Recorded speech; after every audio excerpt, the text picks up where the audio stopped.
ngân bu sa thở ở ye thì ye hơ phù lâu mưa lỡ thở nghe ngơ ngơ khô mà thế chỉ phờ ni như gơ ngơ gu nhớ ngân bu sa thở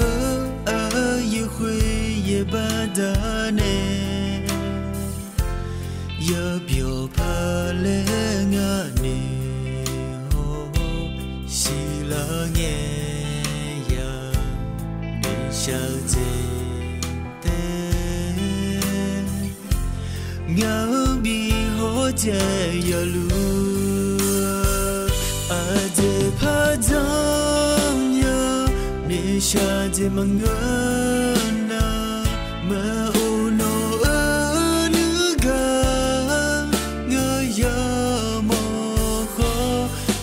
cho lô ghê phiêu sư mà giờ mi nè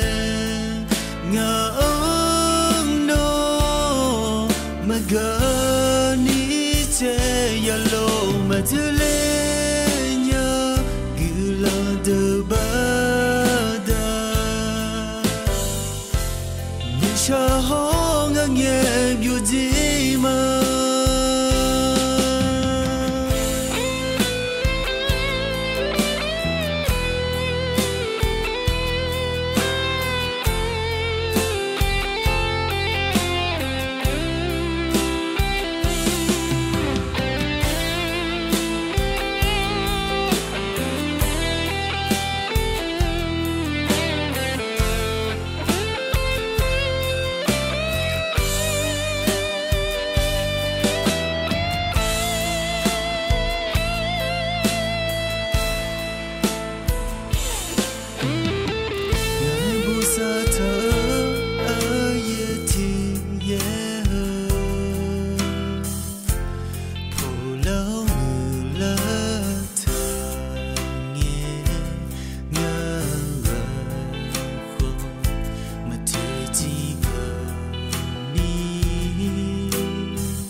sa thở ở ye khuê ye ba đa nè giờ biểu pa lê ngã nè hồ xì lỡ nghe giờ đi sao dễ tê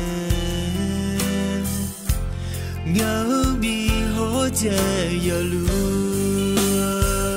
à dễ pa dang nhớ nè cha dễ mà ngỡ na mà u nô ơ nữ gà ngơ ya mò khó à cho lô ghê phiêu sư mà giờ mi nè ngã ông nô mà gà ní chê ya lô mà thứ lê nhớ gư lo đờ ba đà như cha hó ngã nghe biểu gì mà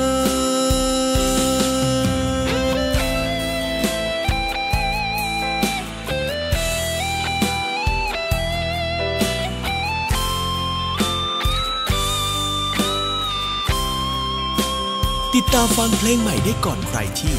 Channel บานเย็นสตูดิโอแม่สาย 086 672 1188 ช่วยกด Subscribe ด้วยนะครับ